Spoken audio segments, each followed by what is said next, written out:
Good night, guys. Tonight we're going to leave our warm beds, our well-stocked fridges, and our delivery apps behind and travel back to a time when your next meal was not only uncertain, but almost certainly terrible. Imagine for a moment the worst meal you've ever had. Maybe it was a suspiciously grail-looking airline chicken or a burger from a gas station that you knew even as you bought it was a profound mistake. Now imagine eating a far worse version of that meal every single day for your entire life. That is where we are heading. And let's be honest, faced with the daily reality of this menu, you probably won't survive this. The sheer nutritional bankruptcy and filth would send a modern immune system into a panic from which it would never recover. So before you get comfortable, take a moment to like the video and subscribe, but only if you genuinely enjoy what I do here. It's a quiet, simple way to support the channel. And in the comments below, let me know where you're listening from and what time it is. I always find it fascinating to see our little community stretching across the globe, sharing this quiet moment. Now, dim the lights, maybe turn on a fan for that soft background hum, and let's ease into tonight's journey together. Your world has shrunk to the size of this room.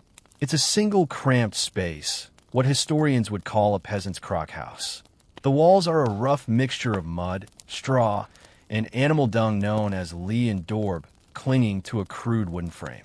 There are no windows, only a couple of small shuttered openings that let in either a sliver of gray light or a blast of frigid air, but never both in moderation. The floor is just packed earth, damp, and cold under your thin leather-turned shoes.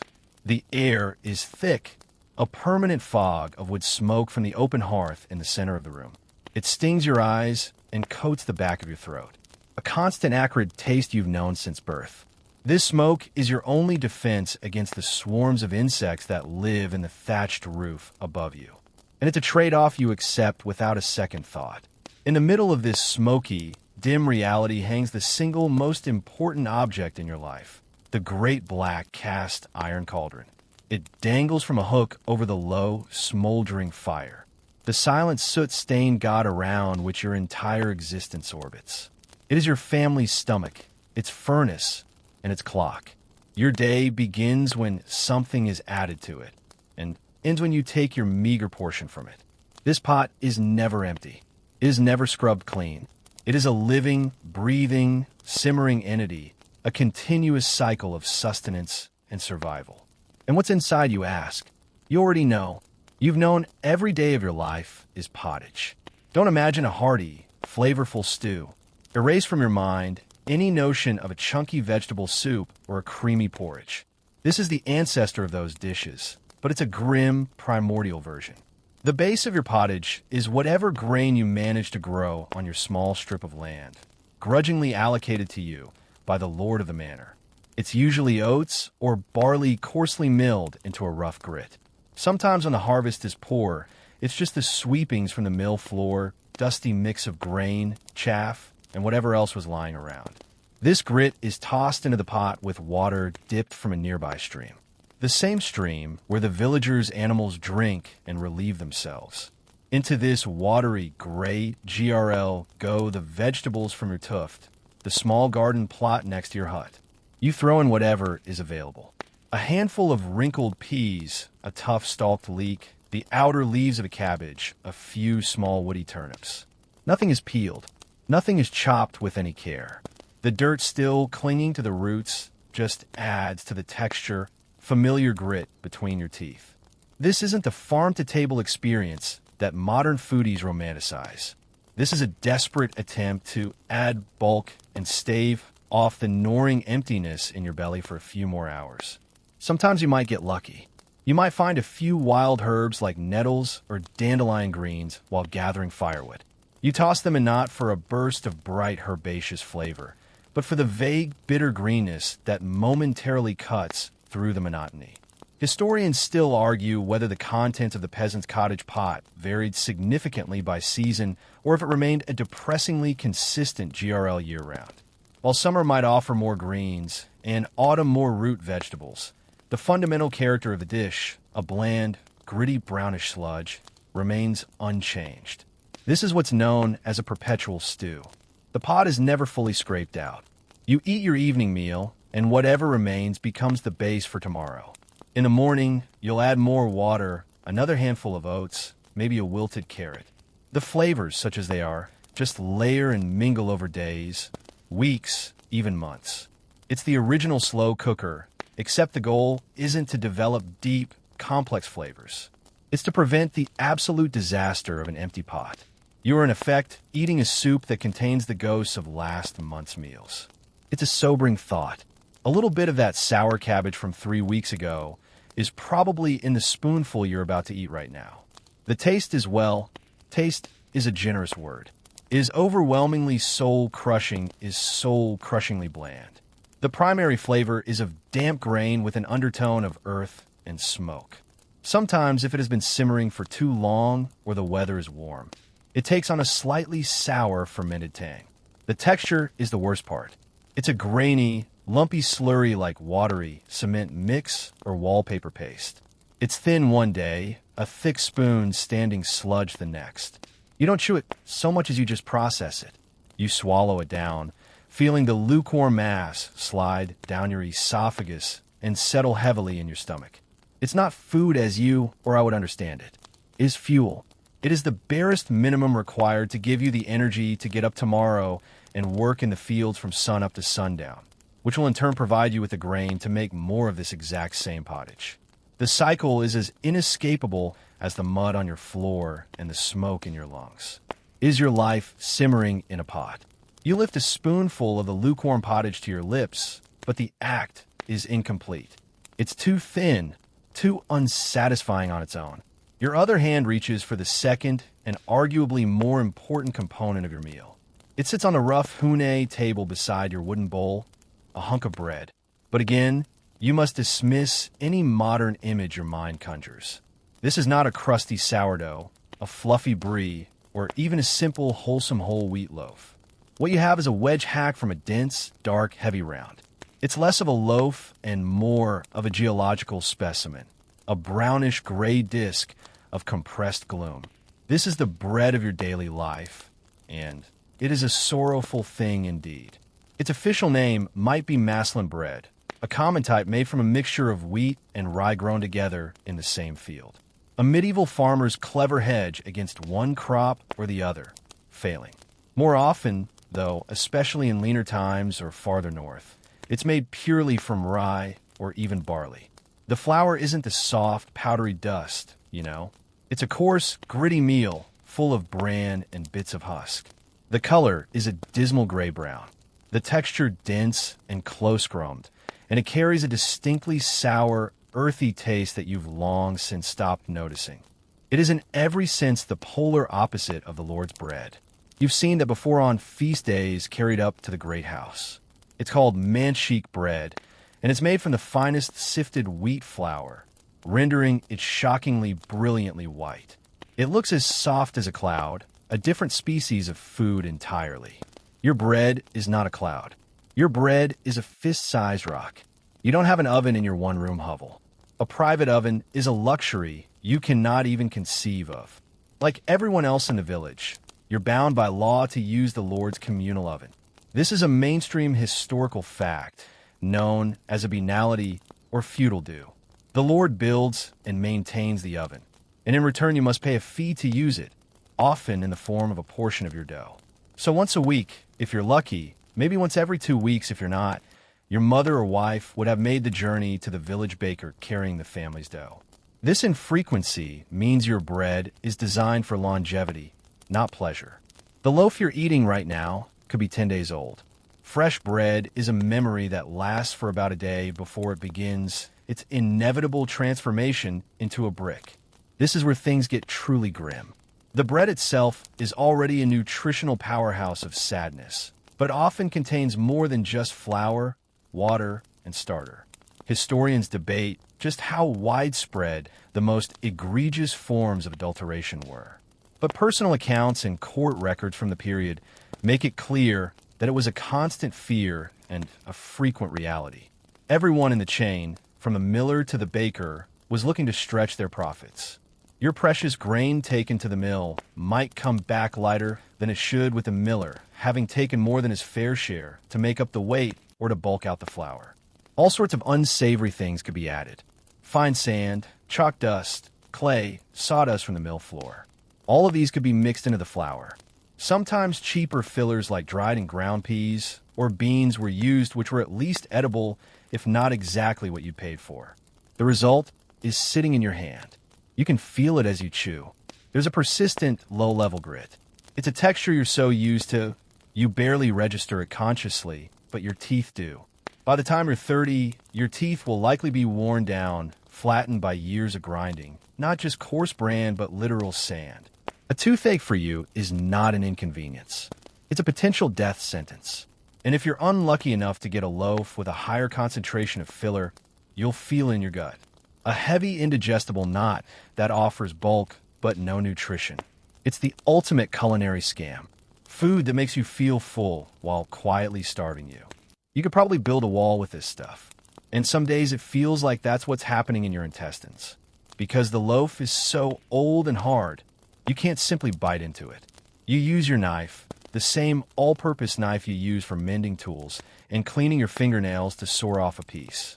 Then you plunge the hunk of bread into your bowl of pottage, holding it there until it softens. It soaks up the thin, greasy liquid, turning into a sodden, heavy sponge. This is how you eat it. This is how you make the bread and the pottage into a single cohesive meal of brownish gray mush.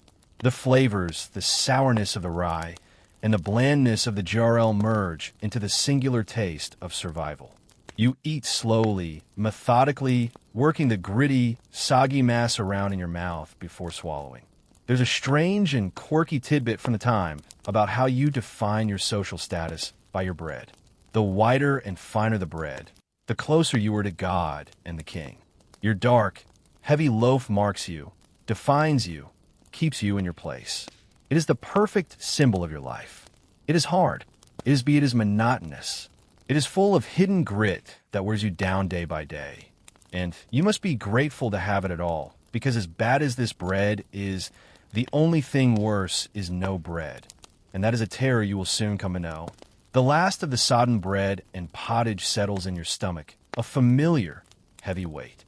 But it's a weight that brings no comfort tonight, because you are acutely aware of how little is left. The sack of mixed grain in the corner of your hut, which seemed reassuringly full after the autumn harvest, now sags, loose and pathetic.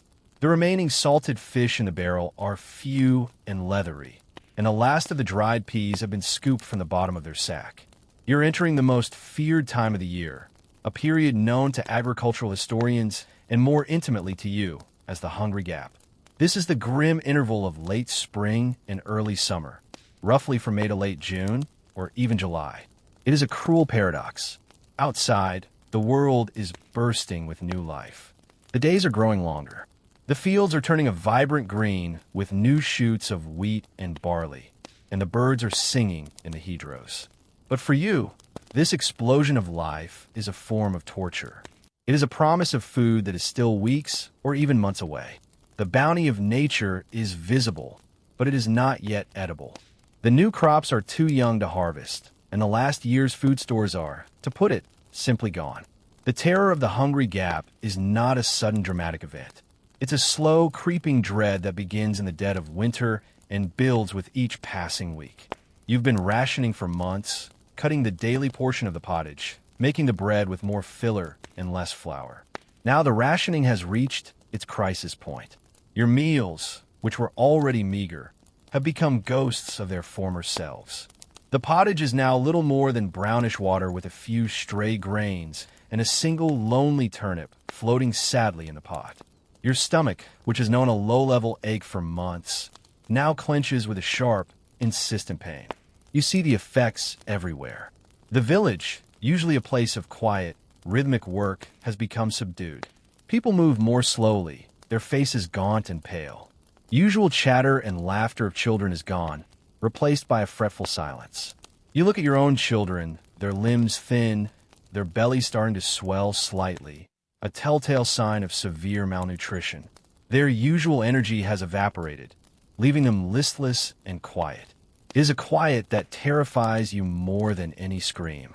You feel a constant low-grade dizziness when you stand up too quickly from working your strip of land. Your own body is starting to consume itself. A mainstream historical fact of this period is the sheer vulnerability of the food supply. There was no global network, no refrigerated transport, no way to import food from a region that had a surplus. You were entirely dependent on what your village could produce and successfully store. A single bad harvest caused by too much rain or a prolonged drought was a catastrophe. A blight on the crops or a disease that swept through the precious livestock could tip the entire community into a famine. The Little Ice Age, a period of climatic cooling that began in the 14th century, made these bad harvests far more frequent, turning the annual hungry gap into a recurring nightmare of potential starvation. Your waking hours become a desperate, endless calculation of calories. You find yourself staring at things you would never normally consider food. The leather of your shoes, the straw in the thatch. You chew on a twig of willow bark, not for nutrition, but for the bitter distraction it provides. The hunger is a physical presence, a hollow ache that gnaws at your insides and fogs your mind. It makes it hard to think, hard to sleep, and hard to do anything but obsess over the emptiness. There's a quirky and sad little detail from this time, the June sickness. While not a formal medical term, peasants spoke of a particular listlessness and illness that befell them in early summer. It was quite simply the physical manifestation of prolonged, severe hunger. Their immune systems were compromised, making them susceptible to any passing disease. A simple cold, which you might have shaken off in the autumn, could now blossom into a fatal pneumonia. A small cut sustained while working with a tool could become infected and lead to a slow, agonizing death. Your body, starved of fuel, has no resources left to fight. The lord of the manor and his family are, of course, immune to this. They have a dove cote, providing a year-round supply of tender young birds. They have fish ponds stocked with carp and tench. Their granary is vast and well protected. It contains save for them and their retainers. You see the smoke rising from the chimney of the manor house kitchen, and you know that up there they are eating. They're not just surviving. They are dining. The injustice of it is a sharp, bitter pill. But you're too weak, too consumed by your own family's plight to feel the anger fully. The hunger smothers everything else. Historians still argue about the precise mortality rates during a normal hungry gap, but it's clear that the elderly and the very young were the first to perish. You look at your aging father, his breath growing shallow, and at your youngest child, and you feel a cold wave of despair wash over you. The green shoots in a field are a race against time, and it's a race you're not sure you can win. The simmering pot is almost empty. The gnawing ache in your stomach has become a constant companion, a dull fire that dictates your every thought and action. The hungry gap has tightened its grip, and the meager rations of pottage and gritty bread are a distant memory. Survival now depends on what you can find, what you can glean from the edges of the cultivated world. Your focus shifts from the empty hut to the vast, intimidating expanse that borders your village, the woods. The forest is a place of deep ambiguity. It is the Lord's domain, a jealously guarded resource. But it is also a place of potential sustenance, a wild lard that could mean the difference between life and death. And so you become a forager. You trudge out at dawn with a rough burlap sack and a desperate hope. Your eyes scanning the ground, the bushes, the trees. This isn't a pleasant ramble in the woods. The gentle communion with nature. This is a high-stakes treasure hunt where the treasure is a handful of calories and the penalty for failure is starvation. Your first targets are the familiar, the safe bets. You gather nettles, carefully pinching the stinging leaves with a piece of cloth. Boiled for a long time in the pottage pot, they lose their sting and provide a welcome, if slightly bitter, green bulk. You dig for the roots of dandelions, tough and earthy, and gather their bitter leaf for a salad, a grim medieval version of a salad, likely undressed and tasting of dirt. You look for wild garlic, a plant whose pungent flavor is a shocking and welcome explosion in a world of blandness. These are the easy wins, the low-hanging fruit of the foraging world. But they're not enough. They are wisps of nutrition, not the substantial food your body craves. So you have to go deeper, look harder. You start digging for roots you've only heard about from your grandmother. You search for pig nuts, small nutty tubers that are delicious and nutritious, but maddeningly difficult to find. You have to trace their thin, delicate stems down into the earth, carefully digging around them with a stick or your bare hands, hoping to unearth the small brown prize. Finding one is a moment of triumph, but it's a tiny victory. You need to find 100 to make a meal. This is where the danger truly begins. The line between an edible plant and a deadly poison is terrifyingly thin. This is a fundamental historical truth of foraging. Desperation breeds carelessness. You look for what you hope are wild parnips, but they bear a striking resemblance to hemlock water dropwort, a plant so notoriously toxic it earned the nickname hemlock.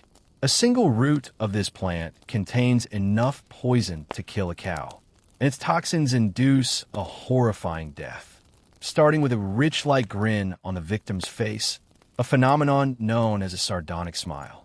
You've heard the stories. Someone in the next village, a whole family wiped out after making a pottage with the wrong white root. Every mushroom is a gamble. You know a few of the safe ones, the big, obvious field mushrooms that grow in the common pasture. But in the dim, damp light of the woods, 100 other varieties sprout from the leaf litter. Some are a gift of rich, savory flavor. Others will make you violently ill for days, wasting precious calories you don't have. And a few, like the deceptively beautiful destroying angel or the death cap, will kill you. The death is a particularly cruel one. After eating it, you'll feel fine for a day, maybe even two. Then the violent stomach cramps begin, but by then, it's too late. The toxins have already destroyed your liver and kidneys, and you're doomed to a slow, agonizing demise. You stare at a cluster of pale mushrooms, your stomach roaring with hunger, and you have to make a choice. Is it worth the risk? Historians still argue about how much botanical knowledge the average peasant truly possessed. Was it a rich, inherited wisdom passed down through generations, or a haphazard collection of folklore and risky guesswork? The truth likely lies somewhere in between. You know some things for certain, but the edges are blurry, and the hunger makes you willing to gamble in those blurry areas. You might use folk methods to test a plant, like rubbing it on your skin to see if it irritates, or tasting a minuscule amount to check for a burning or bitter taste. But these methods are unreliable, more superstition than science. A quirky and rather grim tidbit from this era is the concept of a full hope meal. This was a meal made from the most questionable, borderline edible things you could find. Bitter acorns that required days of leaching and running water to remove their tannins. Tough tree bark that could be ground into a flour-like substance, even mosses and lichens. These were foods of last resort, things that offered the faintest glimmer of survival when all else had failed. They would fill your belly, but they would tear up your insides, offering little to no real nutrition. It was a way to trick your body into feeling full while you continue to waste away. You return to your hut as dusk falls, your sack heavy, but not with treasure. It holds a collection of wilted greens, a few muddy roots that you pray are the right kind, and a handful of sour, unripe wild berries that will set your teeth on edge. You empty the contents into the pottage pot, adding water from the stream. As it heats, a thin, swampy-smelling soup begins to form. You watch it bubble, the unidentified leaves and roots swirling in the murky water. You know that this meal could save you, or it could kill you. You're so hungry, you no longer care which. You just need to eat. The thin forage soup from last night did not kill you, but it has not nourished you either. The hunger is a physical beast, now clawing at your insides. It hollows out your thoughts, leaving only one primal, overwhelming desire for meat. Your body craves the density, the fat, the iron, the sheer life-giving substance of it. You can almost taste it, a rich, savory memory that feels more like a dream. But this is a dream you are not allowed to have, because the most readily available source of meat, the creatures teeming in the woods and fields around you, is utterly forbidden. You stand at the edge of your small strip of land, looking towards the great forest. You can see a flicker of movement, a deer stepping gracefully between the trees. In the distance, You hear the grunt of a wild boar. The air is alive with rabbits, squirrels, and pheasants. To your modern mind, this is a landscape of opportunity, a free-range butcher shop. To you, a medieval peasant, it is a landscape of temptation and terror. For you, the act of hunting is not a sport or a pastime. It is a crime called poaching. And the penalty is not a fine or a slap on the wrist. It is mutilation or death. This is the reality of the forest law, a set of brutal legal codes established in England by the Norman kings, most famously William the Conqueror. This historical fact is central to understanding the peasants' plight.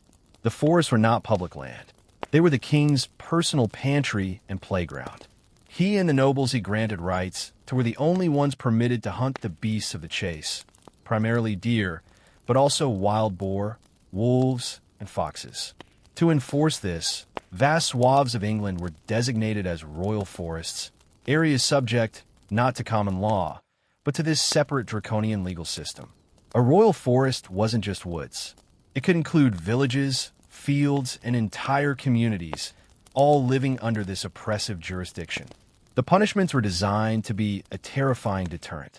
If you were caught hunting a deer, you could be blinded. You could have your hands or feet chopped off. For repeat offenses, or for killing a stagger, the penalty was often hanging. Even lesser offenses carried severe consequences. Cutting down a tree for firewood in the royal forest could get you flogged. Owning a dog that was large enough to potentially chase a deer was illegal unless you had it lorded or expedited. A charming process where 3 claws were cut off one of the dog's front paws, rendering it incapable of running at speed. The message was clear. Everything in the forest belongs to the Lord, and you will pay with your body if you try to take it. You feel this law in your bones. It keeps you weak. It keeps you compliant. The Lord and his guests will ride out on a great hunt with dozens of men, a pack of baying hounds, and a festive air. They will slaughter more deer in an afternoon than you could eat in a lifetime. They do it for sport, for the thrill of the chase, and for the status of presenting a magnificent roast at their feast. You do it, or dream of doing it simply to feed your starving children. The injustice is as sharp and clear as a shard of glass. So you resort to the shadows. You become a creature of the night, a silent, desperate thief. You can't hunt deer. The risk is too great. The animal too large to hide. You focus on the small fry, what was contemptuously called vermin by the nobility. You learn to set snares. Using a bit of twine or a carefully bent sapling, you fashion a small, subtle loop, placing it on a known rabbit run. It's a delicate art. The snare must be perfectly positioned, perfectly tensioned. You check these snares in the pre-dawn gloom, your heart pounding with a mixture of hope and fear. Most days, the snare is empty, or it has been sprung by a leaf. But one morning, you find it a rabbit, its neck caught tight in the loop. The surge of triumph is immediately followed by a wave of pure terror. You are now in possession of illegal goods. You quickly kill the animal, wringing its neck with practiced efficiency, and shove it into your tunic. Every shadow seems to hold a forester, the Lord's warden, whose job it is to catch people like you. The walk back to your hut is the longest journey of your life. You feel the rabbit's cooling body against your skin, a damning life-giving weight. There's a quirky and fringe belief among some historians that a whole subculture of poaching signs and signals existed. A certain branch laid across a path, a particular knot tied in the grass. These could have been messages between poachers, warning of patrols, or indicating a good spot. Whether this is romantic folklore, like the tales of Robin Hood, or a reflection of a hidden reality, remains a topic of scholarly debate. For you, there is no band of merry men. There is only you, alone and terrified. Back in the hut, the atmosphere is thick with conspiracy. You skin the rabbit quickly, the movement swift and furtive. Every part of it must be used, and all evidence must be destroyed. The skin will be burned in the fire late at night, when the smoke won't be noticed. The guts will be buried deep in the garden. The meat itself, a pathetic amount once divided among your family, is the greatest risk. You can't just roast it. The smell of cooking meat would travel. an aromatic advertisement of your crime. It must be chopped into tiny pieces and thrown into the perpetual pottage pot, its flavor and substance disguised by the familiar, murky GRL. As you eat the pottage that night, you search for the tiny morsels of rabbit. Each small piece of meat is a jewel, a burst of flavor and strength in a sea of blandness. It feels like a sacrament, a holy communion of defiance. You watch your children eat, seeing a flicker of life return to their eyes. And you know with absolute certainty that you will do it again. You will risk blindness and death, not for riches or glory, but for the taste of meat and the survival of your family. The illicit rabbit, now just a memory, gave you a momentary surge of strength. But it did nothing to solve the other fundamental problem of your daily consumption: what to drink. You're constantly naggingly thirsty. The physical labor in the fields, the salty, preserved foods that make up what little variety you have, and the simple need of your body for hydration create a constant demand.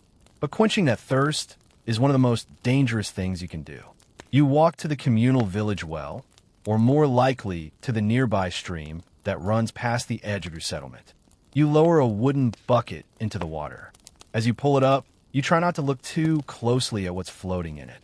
The water has a brownish tint and a faint, unpleasant smell.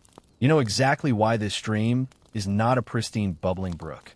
It is the village's all-purpose utility channel. Upstream, families wash their filthy clothes in it.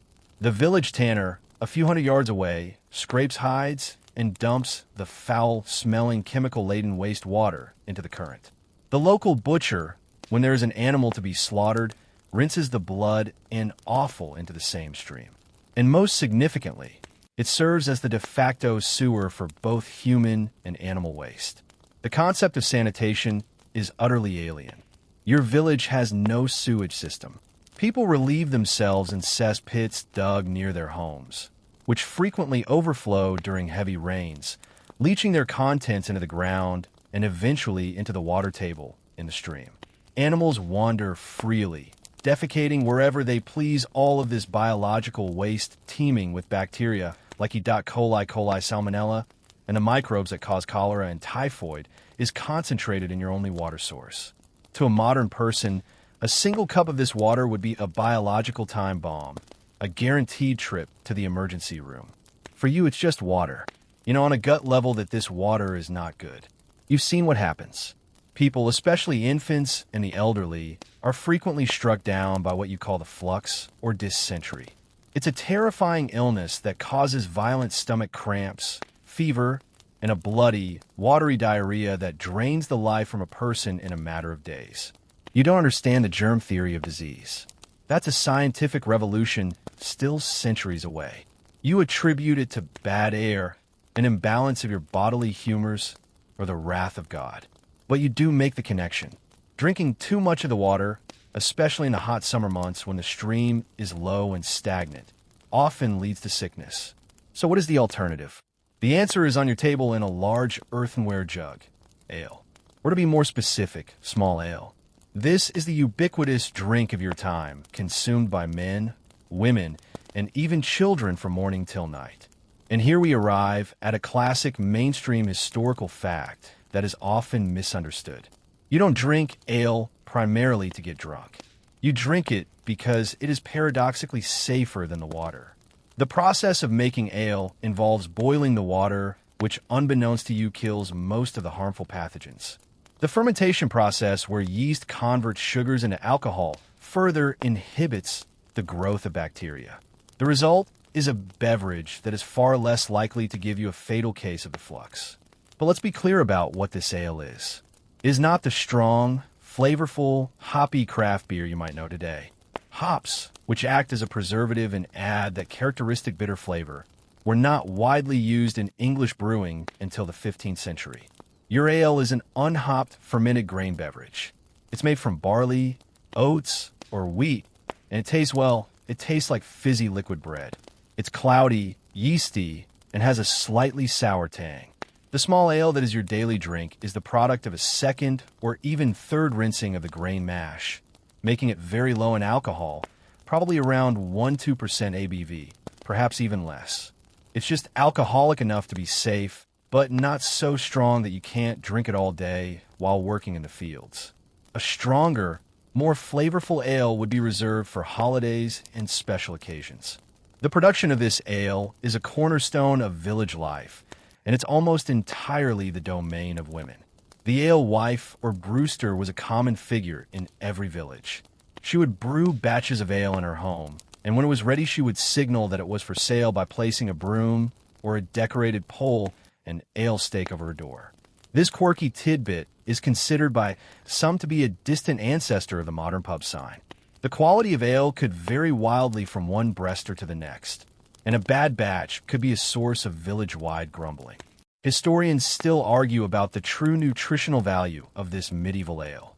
Some contend it was a vital source of calories and B vitamins, a true liquid bread that helped peasants endure their physically demanding lives. Others argue that its nutritional contribution was minimal, and its primary role was simply that of a safe hydrator. For you, the debate is academic. It is what you have. You start your day with a mug of it. Oh, you carry a flask of it out to the fields, and you drink it with your evening meal. It is wet, it is safe, and it provides a dulling caloric comfort that water simply cannot. Your children drink it too. From a young age, they're given watered-down small ale instead of the dangerous water from a stream. This practice, while shocking to modern sensibilities, was a logical act of parental care. It was far better for a child to be slightly perpetually sedated by a low-alcohol drink than to die of dehydration from dysentery. So you drink your sour, cloudy ale, and you're grateful for it. It is one of the few things in your life that you can consume without the fear of immediate violent illness. It is your shield against the invisible poisons lurking in the well. For weeks, the village has been buzzing with a low, hopeful murmur. The Lord's eldest daughter is getting married. For the nobility, this means a flurry of political negotiation, dowry arrangements, and the commissioning of fine new clothes.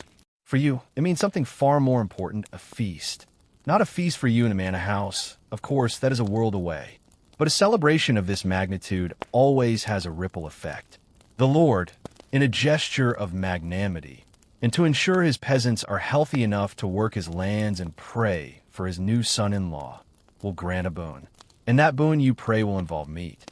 The day arrives, a welcome break from the relentless toil in the fields. The air itself feels different, charged with a rare sense of occasion. And then you see it, a cart rumbling from the direction of the manor house, carrying the Lord's gift. It's not the prime cuts, of course, the tenderloins, the plump legs of mutton, the choice ribs of beef. Those are all destined for the high table to be roasted and drenched in expensive sauces. What the cart carries is for you. It is the offal, the entrails, the organs, the bits of the animal that the noble kitchen deems unworthy. To the squeamish modern palate, this might sound like a punishment, not a gift. But to you, weak from a diet of pottage and gritty bread, this is a treasure trove of fat and protein. Your eyes scan the pile of bloody, steaming innards. You see the heart, the liver, the kidneys, the lungs. You see the stomach and the long coiled ropes of intestine. There might even be a severed head or a pile of trotters. This is not a sight that disgusts you. It is a sight that makes your mouth water with a primal, desperate hunger. A crowd gathers, and the Lord's reeve, a stern man who is usually yelling at you about your plowing, oversees the distribution. There is no polite queuing. It is a tense, jostling affair. Everyone trying to get the best pieces. You manage to secure a glistening dark red liver and a section of the small intestine. You clutch them to your chest, a prize of unimaginable value, and hurry back to your hut before anyone can try to snatch them away. Now comes the challenge of preparation. This is not a simple matter of frying up some liver and onions. The hygiene standards of your kitchen, which is to say the corner of your single room with a smoky fire, are non-existent. But even by those standards, offal requires care. The mainstream historical fact is that these parts of the animal spoil incredibly quickly. They must be cooked and eaten almost immediately, especially in the absence of any refrigeration. The liver already has a faint metallic smell, and the intestines require a thorough, disgusting cleaning. You take the intestines to the stream, the same contaminated stream you avoid drinking from, and begin the process of flushing them out. You squeeze the semi-digested contents from the long tube, a foul-smelling greenish paste. You rinse it again and again, the cold, dirty water flowing through the casing. This process is crucial. If not cleaned properly, the final dish will have a distinctly foul taste. It's a grim, stomach-turning job, but you do it with the focus of a surgeon. Once cleaned, the intestines can be used in a few ways. They could be braided and fried until crisp dish you might call chitlins, or more likely, they could be used as sausage casings. You don't have much to stuff them with, but you can chop up the other tougher bits of organ meat, perhaps the lungs or parts of the stomach. Mix them with some of your precious oat grit and a few wild herbs, and stuff the mixture into the intestinal casing. It's a primitive form of sausage, a way to make the less palatable parts more appealing and stretch the meat further. Historians often call this type of dish a humble pie, which originally referred to a pie made from the umbles, the edible entrails of a deer. The liver is easier. You slice it and cook it directly over the fire on a hot stone, or perhaps impaled on a stick. The smell fills your small hut, a rich irony, intoxicating aroma that is the absolute antithesis of your usual pottage fumes. It is the smell of life, of strength, of a full belly. As it sizzles, fat drips into the fire, spitting and releasing more of that glorious scent. It feels like a holy ritual. The family gathers around the fire, our eyes wide, fixed on the cooking meat. There are no plates to speak of. The cooked liver is divided up and handed out on thick crusts of your hard, stale bread. A plate you can eat, known as a trencher. You take your first bite. The texture is dense, almost creamy. The flavor is overwhelmingly strong, rich, and bloody. After a diet of unseasoned GR, the intensity of it is a shock to your system. It is the most delicious thing you have ever tasted. You eat slowly, savoring every morsel, knowing that this experience might not come again for many months or even a year. There's a quirky and slightly stomach-turning tidbit about awful consumption. The sheer variety of what was considered edible. Recipes from the period, even for the poor, mention using the spleen, the pancreas, the brain, and even the testicles of animals. Nothing was wasted. The head of a boar or a sheep would be boiled for hours to make a gelatinous broth, and the meat would be picked from the skull. This was nose-to-tail eating, born not of culinary fashion, but of brutal necessity. As you finish your portion, licking the last of the fatty juices from your fingers, a deep, satisfying warmth spreads through you. It's a feeling you haven't felt in a long time. It's not just the fullness in your belly. It's the feeling of protein and fat replenishing your depleted body. For one night, you're not just surviving, you're feasting, and the fact that you're eating the Lord's garbage doesn't diminish the feeling one bit. The memory of the awful feast fades, and your diet returns to its grim baseline. The main staple day in and day out is bread, but not the relatively safe, if gritty, maslin bread made from wheat and rye.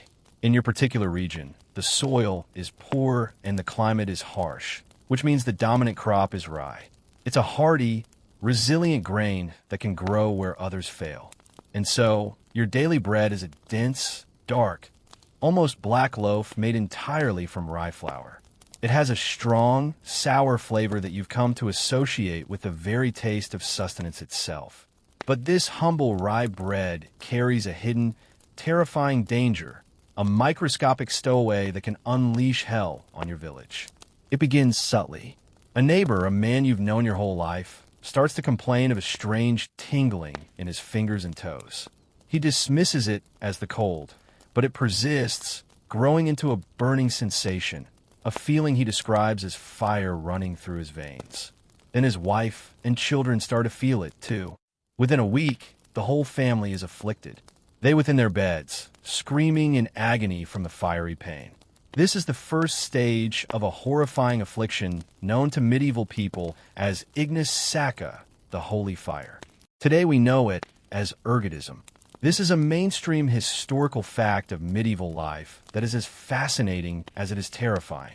Ergot is a fungus clavic purpurae that grows on rye and other cereals, especially after a cold winter followed by a wet spring. The exact conditions you've just had. The fungus forms a hard, purplish-black sclerotium, which looks like a large dark grain of rye or a mouse dropping. When the rye is harvested, these ergots are often harvested along with it. In your small-scale, non-industrial farming, there's no technology to sift them out. They're simply milled along with a healthy grain, poisoning the entire batch of flour. The bread you've been eating every day is laced with a powerful toxic cocktail of alkaloids. You watch your neighbor's family, and a chilling fear spreads through the village. The burning pain is just the beginning. The toxins in the ergot constrict the blood vessels, cutting off circulation to the extremities. Your neighbor's hands and feet begin to swell, turn purple, then black. The tissue dies. It becomes dry, mummified, and gangrenous. The affected limbs, starved of blood, become numb, and then horrifyingly can break off with the slightest touch with no pain and no loss of blood. This form of the disease is known as gangrenous erotism. You see your neighbor, a once strong man, lose his fingers, then his hands, then his feet, all while suffering from the internal fiery torment. But there's another form of the disease, one that is perhaps even more frightening. In another hut, a different family who ate from the same batch of poison bread is experiencing something else entirely. They are not screaming from pain, but from terror. They are having powerful, vivid hallucinations. They see demons in the corners of their smoke-filled room. They speak of monstrous beasts crawling on their skin. They are racked with convulsions, their bodies contorting in violent spasms. This is convulsive erotism caused by a different combination of alkaloids in the fungus. The victims suffer from muscle twitches, bizarre postures, and severe mental disturbances, including psychosis and mania. The village priest is summoned. He sees the blackening limbs and hears the ravings about demons. And he comes to the only conclusion his worldview allows. It is a divine punishment. He calls it Saint Anani's fire, named after the Christian hermit, Saint Anthony, whose intervention was sought for sufferers. Pilgrimages were made to shrines containing his relics. And there's a quirky and rather logical reason why this sometimes worked. The journey to the shrine meant leaving home and leaving behind the source of the poison, the contaminated bread. Once at the shrine, the pilgrims would be fed by the monks, usually with wheat bread, which is not susceptible to ergot. Their symptoms would miraculously disappear, reinforcing the belief in the saint's healing power. It was a medical solution masquerading as a miracle. Historians still argue about the prevalence of ergotism and whether it can be linked to specific historical events. Some have controversially suggested that the bizarre behavior and accusations of the Salem witch trials in the 1690s might have been triggered by an outbreak of convulsive ergotism in a rye-eating community. While this theory is heavily debated, it highlights the profound and terrifying effects this fungus could have on a community. It could literally make people believe they were surrounded by witchcraft. You live in a state of constant anxiety. Is the loaf of bread on your table safe? You inspect it, looking for the telltale dark kernels of the ergot, but they are milled into the flour, invisible. You eat your daily portion with a sense of dread. Every itch, every twinge in your fingers sends a jolt of panic through you. Is it starting? Is the fire beginning to burn in your veins? The very food that is meant to sustain you has become a potential source of unimaginable suffering, madness, and mutilation. It is the ultimate betrayal. The staff of life has become a poison chalice, and you have no choice but to keep drinking from it, praying that this time it won't be your family that falls to the fire. The fear of Saint Anani's fire eventually subsides as a new clean harvest of rye comes in. But the passing of one horror only brings the return of a more mundane yet relentless assault on your senses. Autumn has arrived, and with it the season of slaughter. The few pigs you are allowed to keep, fattened over the summer on scraps and forage, must now be killed before the lean winter months make feeding them impossible. You have a momentary influx of fresh meat, a rare and joyous luxury. But you know it will not last. Your overwhelming priority is not flavor or texture. It is preservation. And in your world, preservation means one thing above all else. Salt. You have no freezers, no canning jars, no vacuum sealers. You have salt. But again, you must abandon your modern conception of this mineral. The salt, is a fine white iodized powder that flows freely from shaker. The salt you have is a coarse, grayish, chunky substance harvested from coastal salt pans or mined from the earth. It is full of impurities, bits of grit, clay, and other minerals that give a harsh, often bitter taste. It's a crude, powerful tool, and you are about to use it with brutal inefficiency. The process is called salt curing, or corning from the Old English word corn, which referred to any small hard particle, like a grain of wheat or a crystal of salt. You take the fresh cuts of pork, the hams, the bacon, the shoulders, and you dredge them in a thick layer of this coarse, gritty salt. You rub it into every crevice, forcing it deep into the flesh. The salt draws out the moisture from the meat, and it's this dehydration that makes it inhospitable to the bacteria that cause spoilage. Once thoroughly coated, the meat is packed into a barrel with more layers of salt poured in between each piece until the entire container is full.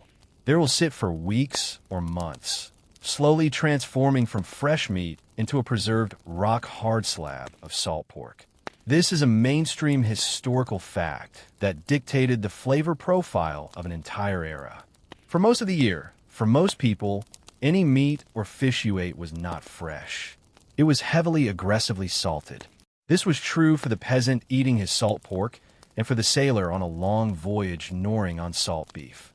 The sheer quantity of salt used was staggering. The goal wasn't to enhance the flavor. It was to wage all-out war on decay. The result was a product that was often more salt than meat. Months later, in the dead of winter, you pry a piece of pork from the barrel. It is stiff, hard, and encrusted with salt crystals. It is also a depressing, grayish-brown color. Before you can even think about eating it, you must try to make it palatable. The first step is to soak it for hours or even days in several changes of water.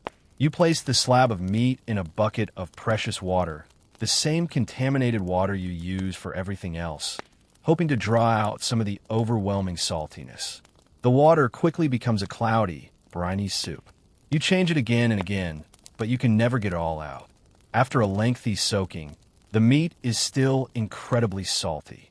You chop a piece off and add it to the perpetual pottage pot. This is its primary function in your diet.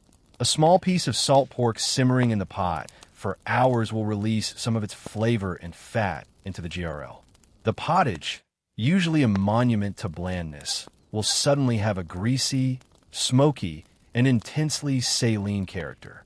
It's a welcome change, but it's a sledgehammer of a flavor, not a delicate seasoning. The small morsels of meat you find in your bowl are tough, chewy, and still so salty they make your tongue tingle and your eyes water. The same process applies to fish. Herring and cod, caught in vast quantities in the North Sea, were the other great protein staples of the age. They were gutted, beheaded, and layered in barrels with salt, becoming the ubiquitous salt cod, or stockfish. This preserved fish was a major item of trade throughout Europe. It was food for armies, for sailors, and for inland communities like yours, especially on the many meatless days mandated by the church. Like the salt pork, it was hard as a board and inevitably salty. It required a long, tedious process of soaking and often beating with a mallet to soften it before it could be cooked. The resulting dish was flaky, chewy, and you guessed it, overwhelmingly of salt. There's a quirky tidbit related to the salt trade that reveals its immense importance. Salt was so valuable that it was controlled by governments and monopolies. The infamous French salt tax, the gabelle, was one of the most hated taxes in French history and a contributing factor to the French Revolution centuries later. In your time, access to cheap, reliable salt is a matter of life and death. Historians still argue about the full health implications of such a high-sodium diet. While it effectively preserved food, it likely contributed to a host of health problems like high blood pressure and heart disease, though these would have been masked by the much more immediate threats of starvation and infectious disease. Your palate, your very sense of taste has been bludgeoned into submission by salt. You don't know delicate flavors. You know bland pottage, sour bread, and the chemical burn of sodium chloride. Every meal is a monotonous, briny chore. The joy of the fresh autumn slaughter has been transformed into the grim duty of consuming its desiccated salt's saturated ghost. The salt preserves the meat, yes, but in doing so, it kills everything that once made it joyful to eat. It is the taste of survival, and it is a harsh and unforgiving flavor. The salt barrel is your primary weapon against the relentless march of decay, but it is not your only one. You are locked in a constant, desperate race against rot, and you must employ every trick you know to keep your meager food stores from turning into a putrid, inedible sludge. Your one-room hut is not just a home. It is a food preservation laboratory, albeit a filthy and inefficient one. The stakes are absolute. Every morsel of food that succumbs to mold, pests, or bacteria is a piece of your own life force lost forever. High up in the smoky rafters of your hut, hanging far above the fire, are the other pieces of the autumn pig slaughter. These are the cuts destined for a different kind of preservation. Smoking, after a brief curing in salt. Not as intense as the barrel cure, but enough to begin the process. You hang the sides of bacon and the hams from the dark, soot-covered beams of your ceiling. The ever-present smoke from your central hearth, which stings your eyes and blackens the walls, now serves a vital secondary purpose. This is not the delicate, controlled, cold smoking of a modern artisan. This is a crude, constant, and chaotic process. The smoke from your fire, fueled by damp wood, peat, or whatever combustible material you can find, is thick and full of impurities. Over weeks and months, this acrid smoke will slowly permeate the meat. The chemicals in the smoke, phenols, aldehydes, and acids, and natural preservatives. They slow the growth of bacteria and prevent the fat from going rancid. The process also slowly dehydrates the meat, creating a hard, protective outer layer known as a pell. The result is a piece of bacon that is less a culinary delight and more a testament to endurance. When you finally take it down, it is blackened, hard, and covered in a layer of greasy soot. It smells overwhelmingly of wood smoke with a sour chemical tang. The flavor is intense, pungent, and frankly a bit like licking an ashtray. To prepare it, you have to scrape off the outer layer of soot and grime, then boil it for a long time to soften it and leach out some of the harshness.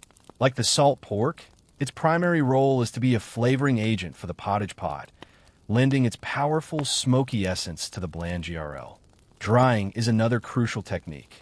In the late summer and autumn, when you have a temporary surplus of anything, you try to dry it. You spread wild mushrooms out on a piece of cloth near the fire. You string up apples, if you're lucky enough to have access to an apple tree, creating long garlands of fruit that slowly wrinkle and harden. You do the same with herbs gathered from the edge of the woods. Most importantly, you dry peas and beans. After the harvest, you shell them and lay them out on any available surface, turning them every day until they are as hard and dry as little stones. These dried legumes are your winter protein, the backbone of your pottage when all the meat is gone. This is a mainstream historical fact. Drying is one of the oldest food preservation methods known to humanity.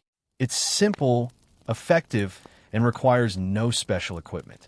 But it is a slow, anxious process. A sudden turn in the weather, a week of damp, rainy days can ruin everything. This is when the true enemy appears. Mold. You watch your precious food stores like a hawk, looking for the first fuzzy spots of green, white, or black. Mold is a disaster. It can spread with the terrifying speed, rendering a whole batch of dried peas or a side of bacon inedible. Some molds are harmless, but others produce mycotoxins, dangerous poisons that can cause severe illness or death. You don't know the difference.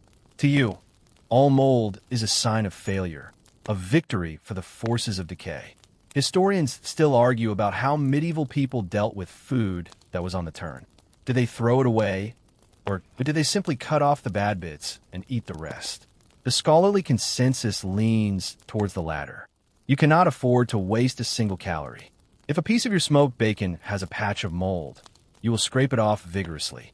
If your bread is stale and sprouting a bit of green, you will cut away the visible mold, toast the rest over the fire to kill what you can't see, and dunk it in your pottage. You're engaged in a constant, risky negotiation with spoilage.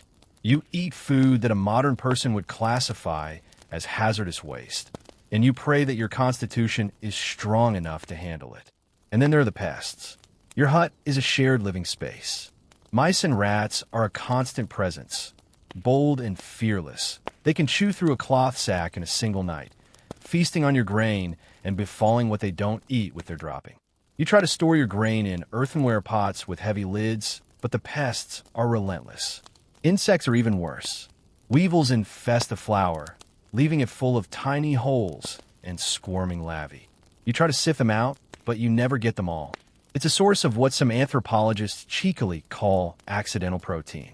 This quirky and disgusting tidbit that medieval people regularly and unknowingly consumed a significant amount of insect matter is almost certainly true. You're not winning the race against rot. You're at best fighting it to a desperate standstill. Every day is a battle. You check the salt barrel, sniff the hanging bacon, inspect the dried peas.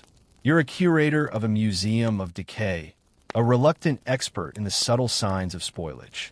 Your senses are finely tuned to the smell of rancid fat, the sight of fuzzy mold, the taste of encroaching sourness. It is a stressful, thankless, and never-ending job. And it is a job you must do. Because in a world without refrigeration, nature's relentless effort to reclaim your food is a constant and immediate threat to your survival. The harvest is done. Your small strip of land has yielded its meager bounty. A few sacks of coarse mixed grain. It's not much, but it's the fruit of a year's labor. The key to your survival through the coming winter, but it's not yet food. It's just hard and edible kernels. To turn it into the flour that will become your gritty bread and the grow that will thicken your pottage, you must take it to be mill. And this means you must face one of the most feared and despised figures in your village, the miller. You load the heavy sacks onto your cart, or perhaps just hoist one onto your back for the trudge to the watermill on the river. The mill, like the communal oven, is a monopoly owned by the lord of the manor. This is another of those feudal obligations known as a venality. You are legally forbidden from milling your own grain at home with a handwarn.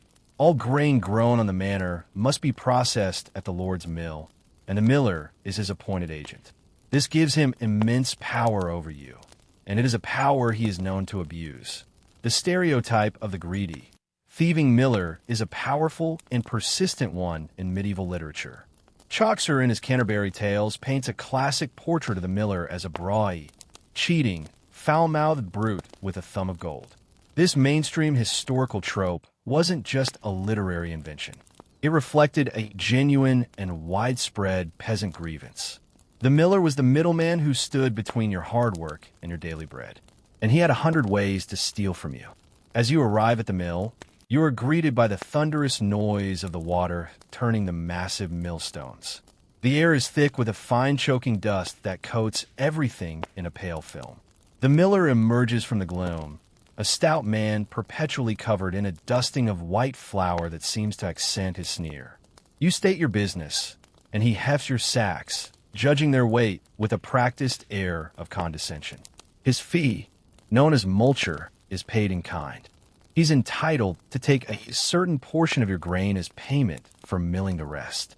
The amount was often fixed by law, perhaps 1/16 of the total, but it was trivially easy for him to take more. You watch with a hawk's eye as he measures out his portion, but his hands are quick and deceptive.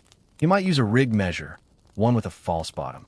He might scoop with a sweeping, generous motion when taking his share and a stingy, flat motion when measuring yours. His most famous trick, the one that gave rise to the proverb about a miller's thumb of gold, involved pressing his thumb down on the scales when weighing the grain or the flour, artificially increasing the weight and thus his share. An honest miller's thumb would be whitened by flour, but a thieving one, by pressing it down and taking more than his share, was said to make as valuable as gold. Once the toll is taken, your grain is poured into the hopper, which feeds it into the space between the two great grooved millstones. The top runner stone turns while the bottom bed stone is stationary. The grain is crushed and ground between them, emerging from the sides as a coarse, warm meal. This is where the second layer of deception begins. The miller could have hidden pipes or chutes that divert a small, steady stream of your flour into a hidden bag. A little from you, a little from the next man. By the end of the day, Dad's up to a tidy, stolen profit. But stealing your flour is only half of it. He's also notorious for adulterating what he gives back to you. Remember the sand and sawdust in your bread. The miller is often the primary culprit. He might sweep the filthy floor of the mill, gathering up flour dust, chaff, dirt, and literal sawdust, and mix this into the flour he returns to you. He might add cheap fillers like ground chalk or dry bean meal to make up the weight he has stolen. You receive a sack of flour that feels heavy enough, but its nutritional value has been compromised. It will produce a smaller, less nourishing loaf, and it will contribute to the wearing down of your family's teeth. There's a quirky and rather dark folklore tidbit about millers. They were often associated with sorcery and the devil. The mill itself was a mysterious, powerful, and dangerous place. It was often located at the edge of the village on the river, a place between the cultivated and the wild. The miller controlled this immense, thunderous technology that transformed one substance into another, almost like an alchemist. His ability to seemingly conjure profit from thin air, combined with his reputation for theft, made people suspicious. Stories abounded of millers who had made pacts with dark forces to ensure their mills always ran, and their profits were always high. Historians still argue whether the miller's reputation was universally deserved or if he was simply a convenient scapegoat for the peasants' frustrations with the oppressive feudal system. After all, the miller was just an agent of the Lord, and the entire system was designed to extract wealth from your labor. However, the sheer volume of complaints, court cases, and satirical depictions suggest that the problem was very real and very widespread. The miller was the public face of an exploitation you felt every single day. You take your sack of freshly milled and likely compromised flour. You have no choice but to pay his price and accept what he gives you. To accuse him of cheating is to risk being banned from the mill, which would be a death sentence, or to earn a beating from a man who spends all day wrestling heavy sacks of grain.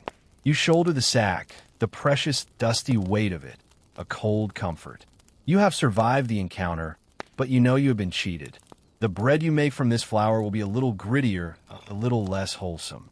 The miller's greedy thumb has left its invisible golden imprint on every meal you will eat for the next several months. You return from the mill with your sack of adulterated flour, the dusty proof of the miller's theft slung over your shoulder. You step back into your hut, and the contrast between the world of semi-industrial processing and your domestic reality is stark. Your home, the place where your food will be transformed from raw ingredients into meals, is a petri dish of filth. The modern concept of kitchen hygiene is so far in your future as to be an alien dimension. Your cooking space is not a separate room. It is a corner of the single smoke-filled space where you eat, sleep, and live. The floor, as you know, is packed earth. It's uneven, perpetually damp, and impossible to truly clean. You might sweep it occasionally with a rough broom made of twigs, but this only stirs up the dust, dirt, and dried animal droppings. Spilled food, grease from the pottage pot, and stray bits of vegetable waste simply get trot into the floor, becoming part of its permanent, grimy composition. This floor is the stage upon which your food preparation takes place. Your primary work surface is a rough, wobbly table made from a few planks of wood laid across trestles. It is a multi-purpose piece of furniture. It is where you knead your dough, chop your vegetables, and serve your meals. It is also where you might mend a tool, swaddle a baby, or sit and delouse your children's hair. The board is never scrubbed with soap and hot water. You have no soap, and hot water is a precious commodity that requires burning your limited firewood. At best, you might scrape it down with your all-purpose knife or wipe it with a damp and likely filthy rag. The deep cracks and grooves in the wood are packed with the residue of 100 previous meals. A thriving ecosystem of bacteria. And you're not alone in this space. This is a mainstream historical fact that is hard for the modern mind to grasp. The line between human and animal living quarters was blurry at best. It was common practice, especially during the cold winter months, to bring your most valuable livestock inside at night. Your single chicken, a precious source of the occasional egg, might peck around on the floor. The family pig, if you're fortunate enough to have one, might be tethered in a corner, snuffling and defecating just a few feet from where your food is prepared. This was a practical measure to prevent theft and protect the animals from a cold. But the sanitary implications are staggering. Animal dander, feces, and the pests they carry, fleas, lice, and ticks are an integral part of your home's atmosphere. The air itself is a thick soup of contaminants. The smoke from the open hearth, while useful for smoking meat and deterring some insects, fills the room with carcinogenic soot that settles on every surface. There is no ventilation to speak of, so the air is stagnant, thick with the smells of smoke, unwashed bodies, animal waste, and cooking pottage. In the summer, flies are constant buzzing torment. They land on the pile of vegetable scraps in the corner, on the sleeping dog, on the face of your baby, and on the bread dough you are kneading. You shoo them away, but it's a futile gesture. They are simply part of the landscape. Let's watch you make a loaf of your sad, gritty bread. You pour the miller's flour into a wooden trough. You add water that you've carried in a bucket from the contaminated stream. You use a sourdough starter, a living culture of yeast and bacteria that you keep in a crock. This starter, or leaven, is a quirky and fascinating bit of history. It's a piece of dough saved from the last batch, a continuous living link to every loaf of bread you've ever made.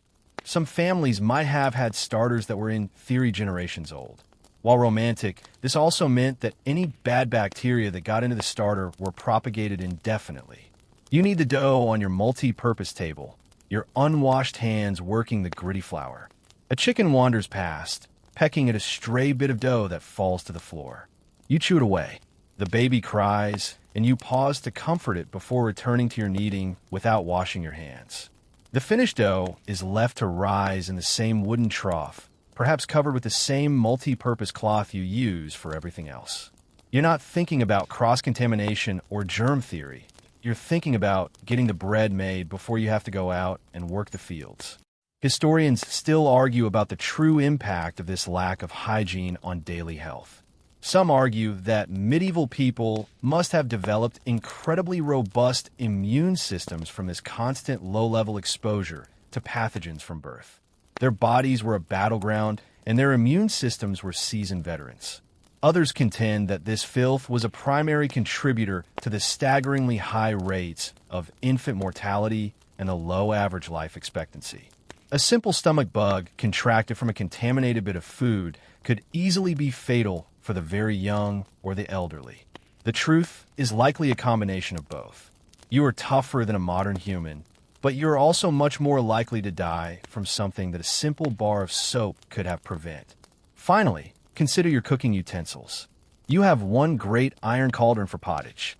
You might have a skillet or a griddle for cooking over the fire. You have a few wooden spoons and bowls. These are not scrubbed clean after each use.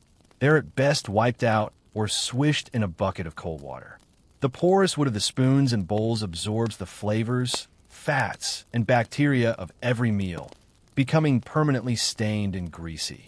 Your all-purpose knife used for cutting food, mending leather, and cleaning your nails is wiped on your trousers between tasks. This is the reality of your kitchen. It is a place not of culinary art, but of desperate, dirty survival. The food you produce here is a testament not to your skill, but to the sheer resilience of a human stomach. The air grows crisp, and the leaves have turned from green to a blaze of golden rust. For you, this signals the arrival of one of the most stressful, bloody, and vital events of the peasant calendar, the annual autumn slaughter. This is the time, typically around Martmas in November, when livestock that cannot be affordably fed through the lean winter months must be killed. It's a period of intense, frantic activity, a sudden, temporary deluge of fresh meat that must be processed with terrifying speed before it spoils. Your family's pig, which you may have brought inside the hut on cold nights and fattened all summer on scraps, is now a marked animal. It represents your single largest asset, a walking ladder of fat and protein. There is no sentimentality in this. The pig is not a pet. It is a crucial investment, and this time has come to cash it in. The entire village is engaged in the same grisly task. The usual quiet rhythm of agricultural life is broken by the squealing of pigs and the lowing of the occasional cow, sounds that are abruptly silenced. The process of butchering is a communal, messy affair. It happens right outside your hut in the muddy yard you share with your neighbors. There is no sterile abattoir, no humane stun gun. The pig is wrestled into position by several men, its terrified squeals echoing through the village. The killing itself is done with a long, sharp knife. The sticker, a man with a steady hand and a strong stomach, plunges the knife deep into the pig's throat, severing the carotid artery. It is a violent, visceral act. What follows is the most important part, collecting the blood. A woman, perhaps your wife or mother, holds a bucket or a pan directly under the gushing wound. Not a single drop of this precious iron-rich liquid can be wasted. The blood is immediately stirred to prevent it from coagulating. It will be the primary ingredient for black pudding or blood sausage. Mixed with oat grow, sow it animal fat, and perhaps a few herbs, it will be stuffed into cleaned intestines and boiled. This is a mainstream historical food that stretches back millennia. A highly efficient way of preserving the most perishable part of the animal and turning it into a calorie-dense, nutritious food. Once the pig is bled out, the work is just beginning. The carcass is laid on a trestle or hung from a tree. The next step is to remove the hair. This is done by dousing the pig with buckets of scalding hot water and then scraping the skin vigorously with bell-shaped tools or knives. The hot water loosens the bristles, and they are scraped off in clumps, leaving the skin smooth and pale. The smell of wet, hot pig hair is pungent and unforgettable. Then comes the evisceration. The pig's belly is slit open from throat to tail, and the steamy mass of internal organs is carefully removed. This is a delicate operation. If you accidentally puncture the intestines or the bladder, their contents can spill out and taint the meat. A minor disaster. The organs are immediately sorted. The liver, heart, and kidneys, the pluck, are set aside for immediate consumption, a rare and welcome feast. The intestines are handed over to the women to begin the laborious process of cleaning them for use as sausage casings. The stomach is emptied and cleaned to be used for dishes like haggis or as a container itself. The head and trotters are set aside to be boiled for brawn or jellied stock. This is the core principle of your butchering. Nothing is wasted. This isn't a trendy culinary philosophy. It is absolute non-negotiable economic reality. Every single part of the animal, from its snout to its tail, from its blood to its bones, has a use. The fat will be rendered down into lard for cooking and preserving. The bones will be boiled for days to extract every last bit of gelatin and flavor for the pottage pot. Even the bladder can be cleaned, inflated, and used as a makeshift balloon for the children or as a waterproof pouch. There's a quirky and rather gruesome tidbit about the sheer resourcefulness of this process. The use of every last scrap. Tiny bits of meat clinging to the skeleton after the main cuts were removed would be scraped off and minced to become or meatballs. The skin, after being scraped of its hair, could be fried into a crispy snack, an early version of pork rind. You are a master of deconstruction, driven by a fear of waste that is bone deep. The pressure is immense. You're racing against time and bacteria. The fresh meat and organs must be processed immediately. The cuts destined for salting must be rubbed and packed into the barrel. The pieces to be smoked must be hung in the rafters. The blood must be turned into pudding. The whole village becomes a frantic, coordinated production line of slaughter, gutting, cleaning, chopping, salting, and boiling. The work goes on from dawn until well after dusk by the flickering light of the fire. The ground becomes a muddy, bloody mess. The air is thick with the coppery smell of blood, the stench of scalded hair, and the rich aroma of the first fresh meat cooking over the fire. Historians still argue about the psychological impact of this annual ritual. Did the routine nature of the slaughter desensitize people to violence and death, making them tougher and more resilient? Or was it a source of underlying stress and trauma? The yearly immersion in gore and death that left a subtle scar for you in this moment. There is no time for reflection. You're covered in blood and grease. Your muscles ache and your mind is focused on a single overwhelming task: to dismantle this animal and secure your family's food for the winter. It is a grim, bloody, and absolutely necessary day's work. The frenzy of the autumn slaughter is over. The salt barrel is full. The newly made blood sausages have been eaten, and the hams are slowly blackening in the smoky rafters. You have for the moment a sense of security. But meat is not the only animal product you rely on. The other great pillar of your limited diet comes from a cow, or the few goats you might keep on the village common: dairy. But once again, you must completely erase any modern ideas of what dairy means. Your experience with it is a constant struggle against souring, separation, and rancidity. Milk in its fresh liquid form is a rare and fleeting luxury. You have no refrigeration. A bucket of milk drawn from the cow in the morning will begin to turn by evening, especially in the warmer months. Its natural bacteria, combined with whatever contaminants were introduced from the cow's udder, the milker's unwashed hands, or the dirty wooden bucket, will immediately begin to multiply. The milk will sour, developing a tangy, acidic flavor and a curdled texture. For you, fresh sweet milk is a treat reserved for the very young, the very old, or the sick, and it must be consumed within hours of leaving the cow. This is a mainstream historical fact. For most of medieval Europe, milk was not primarily a beverage for adults. It was a raw material, the starting point for products with a longer shelf life. The vast majority of milk produced was immediately processed into butter and cheese, the only viable ways to store its precious fat and protein. The process of making butter is your first line of defense. After milking, the milk is left to stand in a shallow pan for a day, allowing the cream to rise to the top. You skim this cream off carefully. The remaining liquid is thin, watery, and low in fat. This is buttermilk, or more accurately, skim milk. You don't throw it away. Nothing's wasted. You drink it, or more likely, you use it as the liquid base for your pottage, adding a slight sour tang and a bit of protein. Sometimes it's used to make a very simple sour cheese. The cream is poured into an earthenware churn.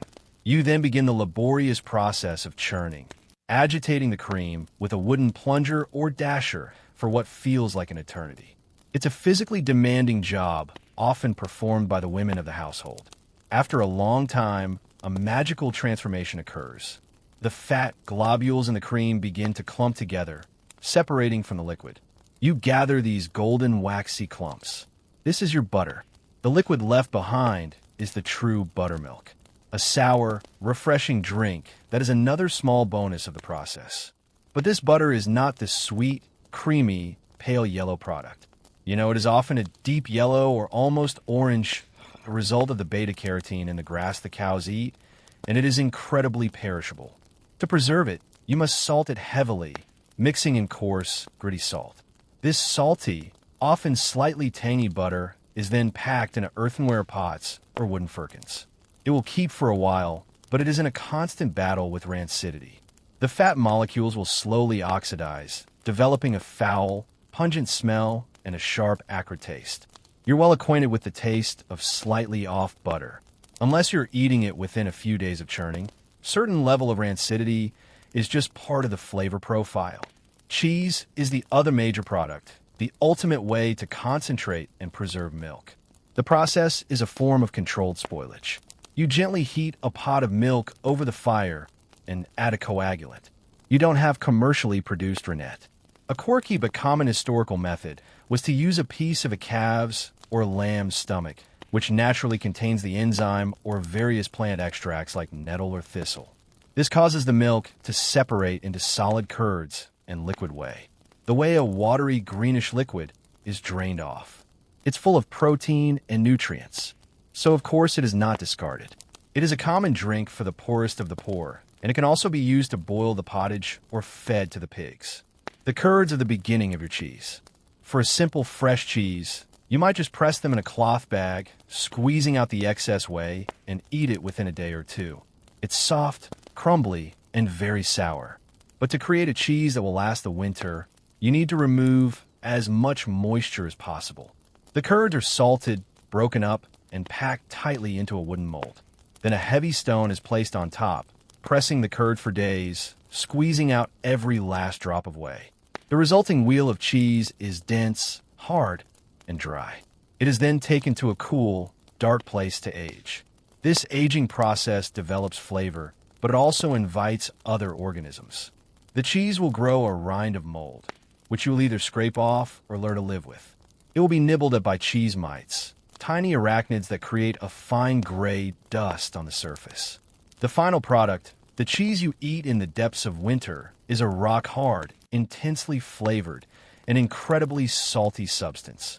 It's so hard you often need a special tool or even a small hatchet to break off a piece. It's not a cheese for delicate slicing. You would normie its sharp, pungent flavor and explosion in your mouth. Or you might grate some of it into your pottage to add a savory depth.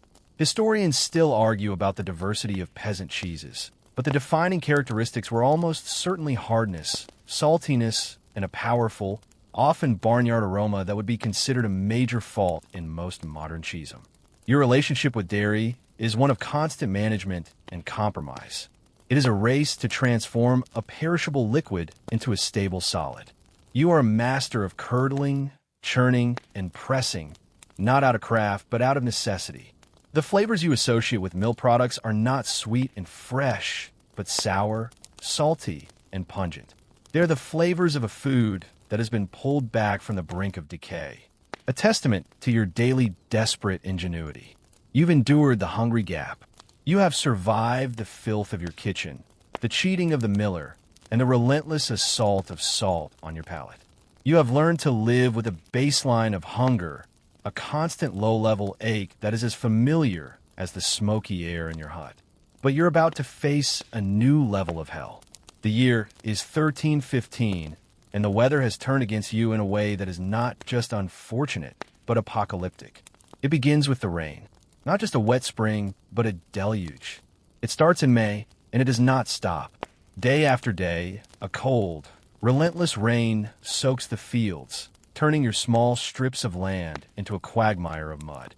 The seeds you so carefully planted rot in the ground before they can sprout. The hay you need to feed your animals for the winter is flattened and turns black with mold in the fields. The sun, it seems, has abandoned the world. This is the beginning of the Great Famine of 1315 to 1317, a mainstream historical event that was one of the worst subsistence crises in European history. It was a continent-wide catastrophe triggered by a period of severe climate change known as the Little Ice Age. For you, it is not a historical event. It is the end of the world. The harvest of 1315 is a complete failure. You manage to gather a fraction of your usual yield, and what you do gather is damp and of poor quality, prone to rot and fungus, including the dreaded ergot. The price of grain skyrockets to levels never before seen. The meager savings you might have had are wiped out in a week, buying a small amount of flour that will not last. The Lord's granaries are sealed tight, reserved for his own household. There is no relief coming. By the winter of 1315, the situation is desperate.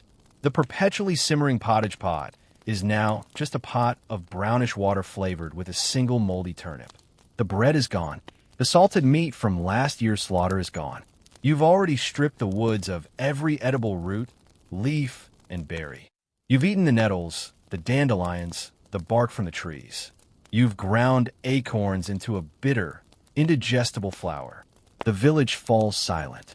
The silence of profound communal starvation. You watch as your neighbors begin to eat the seed grain they had stored for next year's planting. It is an act of ultimate despair, a choice to survive today by sacrificing any hope for tomorrow. You do the same. You eat the seeds. The no-erring hunger is so all-consuming that it obliterates all other thoughts. People become gaunt skeletal figures, their eyes hollow, their movements slow and weak. The very young and the very old are the first to go, or the village death toll begins to climb. Every morning, you see another body being carried to the churchyard for a hasty, shallow burial. The social order begins to break down. Lore, immorality, luxuries of a full belly evaporate. People will do anything for a mouthful of food. There are stories from a nearby town of the poor eating the bodies of executed criminals hanging from the gallows. The bonds of community dissolve, replaced by a terrible animalistic suspicion. Your neighbor is no longer a friend. He is a competitor for a stray route, a potential thief for the last scrap of food you have hidden. And then the unthinkable begins to happen. It starts with rumors, whispered stories from other villages, so horrific you refuse to believe them. Stories of travelers disappearing on the road. Stories of children who wander off and are never seen again. This is the final, most terrible taboo, the last resort of a starving population. Cannibalism. Historians still argue about how widespread cannibalism truly was during the Great Famine. The primary sources are chronicles, often written by monks who may have been prone to exaggeration to emphasize the horror of the times. There is very little archaeological evidence, but the accounts are so numerous and so grimly consistent across different regions that it is impossible to dismiss them entirely. Chroniclers like Johannes Trucklow wrote explicitly that the poor ate their own children. Whether this was a common occurrence or a rare, shocking aberration is debated, but the fact that it was recorded at all speaks to the sheer unimaginable desperation of the time. You are now living in this world of terrifying rumors. You lock your door at night, not just against thieves, but against something far worse. You look at your own children, their bodies stick thin, their bellies swollen from kwashiorkor, and you feel a wave of love and a simultaneous terrifying primal calculus that you desperately try to push from your mind. There's a quirky, if deeply macabre detail from some of the chronicles suggesting a hierarchy of this desperate consumption. It was said that people would first eat dogs, cats, and rats until there were none left. Then they would turn to eating their own shoes, harnesses, and any other leather goods they possessed. The final step was the one no one wanted to admit. You are at the absolute nadir of human existence. You're no longer a farmer, a father, a member of a community. You are a starving animal trapped in a world where there is nothing left to eat. The food is not just bad. It has ceased to exist entirely. The very fabric of your humanity is being shredded by a hunger so profound that the most horrific act imaginable has entered the realm of possibility. You huddle with your family in the dark, cold hut, listening to the rain that still falls outside, and you wonder if you will survive to see the morning and what you might have to do to make that happen. This is the ultimate failure of the medieval food system.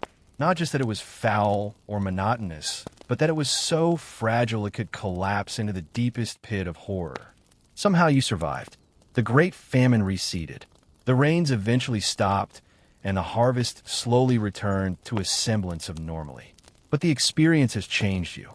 Or rather, in our journey, we will allow it to change your very station in life. Through some stroke of impossible luck, perhaps you married the daughter of a wealthy merchant or distinguish yourself in a local conflict. You have been elevated. You're no longer a peasant scrabbling in the dirt. You are now a minor noble, a lord of a small manor yourself. You have left the world of the perpetually simmering pottage pot and entered the world of the roasting spit. But you will soon discover that wealth does not guarantee a good meal. It just introduces a whole new category of disgusting. Your new life is defined by excess. You now live in a stone house with multiple rooms and glass windows. You have servants, and most importantly, you have a kitchen that is a whirlwind of activity, preparing food, not just for sustenance, but for status. The centerpiece of your new diet is meat. Great, glorious joints of it. Beef, mutton, pork, venison. The very things you once dreamed of as a starving peasant are now available to you every single day. But here you encounter a fundamental problem of your new wealthy life. One that is identical to the problem you faced as a peasant. The race against rot. While you have more food, you still have no refrigeration. The same forces of decay that turned your meager stores to mold and simmer at work in your well-stocked larder. A deer brought in from a hunt must be consumed quickly. A side of beef from a slaughtered ox represents a huge amount of perishable flesh. In the summer heat, a joint of meat can begin to turn in a single day, developing that telltale sheen and the faint, sweet, sickly smell of the beginnings of putrefaction. You cannot afford to waste this food. It is not just a source of calories. It is a symbol of your wealth and power. Throwing away a hunch of venison because it's a bit off would be an unthinkable economic loss and a blow to your prestige. So what do? You do what every noble in your era does. You cover it up, and your weapon of choice is spices. This is a mainstream historical fact that completely upends the modern understanding of medieval noble cuisine. We think of spices cinnamon, cloves, nutmeg, ginger, pepper, saffron as delicate flavor enhancers. For you, they are instruments of deception, powerful aromatic agents used to mask the taste and smell of meat that is beginning to go bad. Spices are astronomically expensive. They're imported from the far-off, almost mythical lands of Asia, traveling thousands of miles along dangerous trade routes. A pound of nutmeg costs the same as a cow. A small pouch of saffron is worth more than a horse. Their value is so immense that they are often kept in a locked spice coffer, to which only you or your lady have the key. You're not using these precious, costly powders to create a symphony of subtle flavors. You're using them as a form of culinary warfare against decay. Is the roast pork beginning to smell a little funky? Your cook will create a powerful sauce made from wine, vinegar, breadcrumbs, and a staggering amount of cloves and pepper to drench it in. Is the fish for Friday's meal a day past its prime? It will be baked into a pie with a thick crust and a filling loaded with ginger, mace, and sugar. The goal is to overwhelm the senses, to blast the palate with such a powerful combination of sweet, sour, and spicy that the underlying taste of incipient rot is completely obliterated. Let's watch your cook prepare a typical sauce for a joint of roast meat. He takes a mortar and pestle and pounds together a handful of cloves, a dozen peppercorns, a thumb-sized piece of ginger, and a pinch of precious saffron for color. He mixes this with sour wine or vinegar and then thickens the sauce with breadcrumbs that have been toasted and pounded into a powder. The resulting concoction is a thick, gritty, tensely flavored sludge. It is at once fiery from the pepper, numbing from the cloves, aromatic from the ginger, and sour from the vinegar. When this is poured over the meat, it's all you can taste. The meat itself is just a texture, a vehicle for the overwhelming power of the spice mixture. There's a quirky and telling detail in the surviving recipe books from this period, like the famous form of curry from the court of Richard II. The recipes rarely specify exact quantities, instead using vague terms like the good amount or enough, but they consistently call for combinations of spices that seem bizarre and clashing to a modern palate. A dish might contain ginger, cloves, saffron, and sugar all at once. This wasn't because they had unsophisticated palates. It was because the goal was not balance, but bombardment. Historians still argue about this spices as preservation theory. Some scholars contend, and that spices were used purely for flavor and as a display of wealth, and that any meat that was truly off would have been discarded. They argue that the powerful flavors were simply what the medieval palate preferred.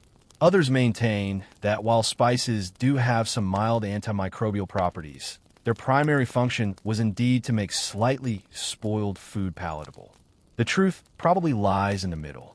You would need a truly rotten, dangerous piece of meat.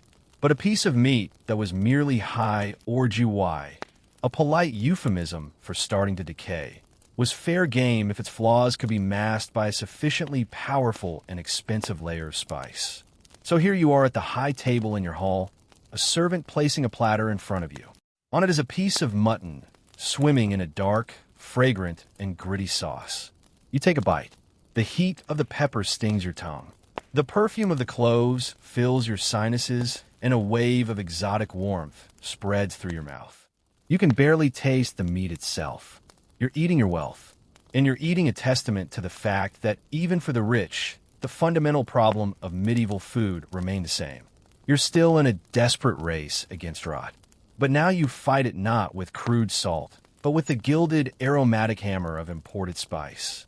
You are seated at the high table in your great hall, ready for a feast. This is not just a meal. It is a theatrical performance designed to a guest and display your immense status. The food you're about to be served has been manipulated, decorated, and disguised to a degree that would be almost unrecognizable to a modern diner. The goal is not naturalism or highlighting the quality of the ingredients. The goal is to create a spectacle, a series of edible illusions that shout your wealth from the rooftops. A procession of servants emerges from the kitchen carrying enormous platters. The centerpiece, the pièce de resistance of the first course, is placed before you. It is a peacock resplendent in its full iridescent plumage. Its magnificent tail fanned out, as if it were still alive. It looks like a living sculpture, a jewel-toned marvel. But this is not a simple roast bird. The preparation of this creature was a bizarre and frankly grotesque process. The cook did not simply pluck and roast it. To preserve the magnificent feathers, the peacock was painstakingly skinned. The skin with the feathers attached being carefully peeled off the body in one piece. The naked bird was then roasted. Once cooked, the meat was often coated in a glaze or even covered in gold leaf. Then the original feathered skin was carefully sewn or fitted back onto the cooked carcass. The bird was then mounted on a platter in a lie-like pose. Its neck and head propped up, its tail feathers reattached and fanned out. Some recipes even call for stuffing the beak with a piece of cloth soaked in camphor or alcohol, which would then be lit, so the bird would appear to be breathing fire as it was presented. You, as the Lord, are given the honor of carving this magnificent creation, but the experience of eating it is a profound disappointment. Peacock meat is notoriously tough, stringy, and dry. It has a unpleasant flavor. You chew on a piece of the gilded, rough-feathered bird, and it's like gnawing on a piece of beautiful, flavorless leather. The dish was never about the taste. It was about the jaw-dropping spectacle of its presentation. This is a mainstream historical fact of noble banqueting. The visual impact of the food often mattered far more than its palatability. Swans and other exotic birds were given similar treatment, served up as impressive but largely inedible table decorations. But the assault on the senses does not stop with rough-feathered birds. Your cook is also a master of food coloring, using a palette of natural dyes to transform dishes into a garish, unnatural rainbow. The concept of food looking natural is completely alien. The goal is to make it look as artificial and expensive as possible. The most prized color is a brilliant golden yellow achieved with saffron, a pottage for the rich known as mom. A thick stew of chicken, wine, and almonds would be colored a vibrant yellow with a prodigal amount of precious saffron threads. Other colors are created with a variety of plant and even mineral-based dyes. A deep green can be made from pounded parsley or spinach juice. A rich purple or violet comes from orchil, a type of lichen, which gives food a beautiful color, but also a faint, unpleasant earthy or chemical taste. A brilliant red is made from sandalwood or alkanet root. Even black is a desirable color achieved with dried blood or dark spices. Your cook might create a single dish like a custard or a jelly and divide it into sections, coloring each part a different vibrant hue, creating a kind of medieval edible Mandarin painting. There's a quirky and slightly alarming tidbit about this practice. Some of the dyes were not just unappetizing, but potentially toxic. A brilliant blue, for example, was sometimes made from the crushed petals of the larkspur flower, which is poisonous. While the amounts used might have been small, the willingness to use such substances speaks to the overwhelming importance of visual effect over health or flavor. You might be eating a dish that is beautiful to look at, but is slowly poisoning you. Historians still debate the symbolic meaning of these colors. Was the garishness simply a display of wealth?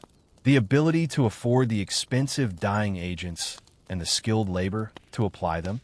Or did the colors have deeper meanings, perhaps relating to the humoral theories of medicine that dominated the era? A red dish might be seen as hot and moist, while a green one might be cold and dry. It's possible that your feast was not just a visual spectacle, but also a complex color-coded attempt to balance the health of your guests. You look down the long table, you see a dish of jellied eels shimmering a lurid green. Next to it is a platter of small meatballs. Half of them dyed yellow with saffron, the other half black with blood. A servant offers you a piece of fish that has been mashed into a paste, molded back in the shape of a fish, and then painted with stripes of red and white.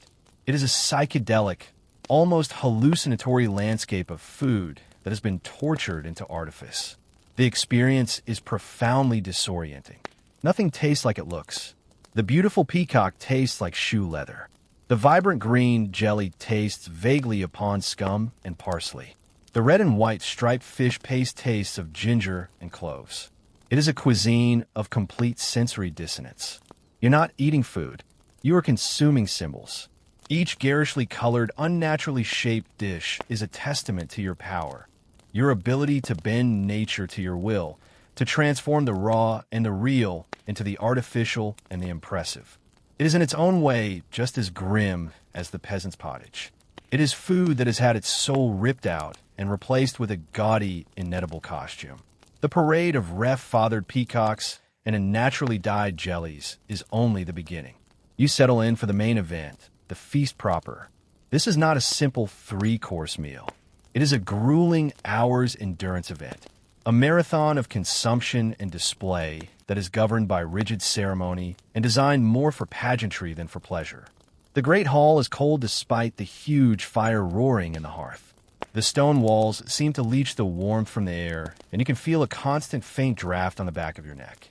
The feast is structured in a series of courses or removes. But a medieval course is not a single dish. It is a wave of dozens of different dishes, all brought out from the kitchen at once and laid out on the long tables. The first course might consist of 20 or 30 different items. Various roasts, beef, mutton, pork, pies filled with meat and fruit, pottages thickened with almond milk, fried pastries, and those colorful jellies. The sheer variety is overwhelming. A smorgasbord of culinary chaos. You at the high table get the best view and the first choice. But the quality and variety of food diminishes rapidly as you go down the social hierarchy. The long trestle tables in the main body of the hall are for your lesser retainers and guests. They will be served fewer dishes, and the meat they get will be from less desirable cuts. The concept of everyone eating the same meal is unthinkable. The feast is a physical manifestation of the social pyramid, and everyone knows their place. A mainstream historical fact of the medieval banquet is that most of the food was served lukewarm at best. The kitchen was often in a separate building to reduce the risk of fire to the main house. The dishes had to be prepared, arranged on platters, and then carried across an open courtyard in all weathers. By the time this massive wave of food reaches the tables in the Great Hall, much of it is already cold. You eat cold, congealed gravy, tepid meat, and pastries that have lost their warmth and crispness. The magnificent boar's head carried into the sound of trumpets is more of a cold centerpiece than a hot meal. You do not have your own plate. Instead, you have a trencher, which as a wealthy lord is made of a thick, round slice of stale bread. You place your chosen food upon this edible plate. At the end of the course, you might eat the gravy-soaked trencher yourself, but it was more common and a sign of charity to give it to the poor or to the dogs that gathered at your feet. For lesser guests, the trencher might be made of wood or even pewter. You eat with your fingers and a personal knife, which you use to spear pieces of meat and convey them to your mouth. The fork exists, but is seen as a strange, effeminate Italian novelty, and it will not be common in England for centuries. The pacing of the meal is bizarre. After an hour or so, a trumpet sounds. The servants clear away the entire first course, much of it barely touched. The sheer volume of food is so great that no one could possibly sample everything. This leads to immense waste. The huge portion of the food prepared for a feast was never even eaten by the guests. It would be cleared away, and what was still presentable might be consumed by the servants with the rest given as alms to the poor who gathered at the castle gates. Then the second course arrives. Another 20 or 30 dishes are laid out. This course might feature more exotic birds, more elaborate pies, some with live birds inside that would fly out when the crust was cut, and sweeter, more dessert-like meat dishes. You're already feeling full, but the feast demands that you continue. You pick at a few more items. Your appetite waning. The conversation is loud. The wine and ale are flowing freely, and the cold of the hall is seeping deeper into your bones. Between the courses, there are entertainments. A troupe of acrobats might perform in the center of the hall. A minstrel will sing long, rambling ballads about heroic knights and tragic love affairs. This is all part of the experience, designed to stretch out the time and add to the sense of occasion. But it also contributes to the coldness of the food and the marathon-like quality of the evening. There's a quirky and rather disgusting tidbit about table manners, or the lack thereof. People would throw unwanted bones and scraps directly onto the floor, which was usually covered in rushes or straw. These rushes were not changed daily, but perhaps only a few times a year. The floor of your great hall is a festering compressed mat of old food, spilled ale, rushes, and animal droppings. The Dutch humanist Erasmus, writing a bit later, but reflecting on long-standing habits, described flaws that were a vile collection of spittle, vomit, the urine of dogs and men, spilled beer, scraps of fish, and other abominations not fit to be mentioned. Historians still debate the true purpose of such theatrical, wasteful, and uncomfortable feasts. Were they genuinely enjoyable for the participants? Or were they a form of social obligation, a burdensome but necessary ritual of power?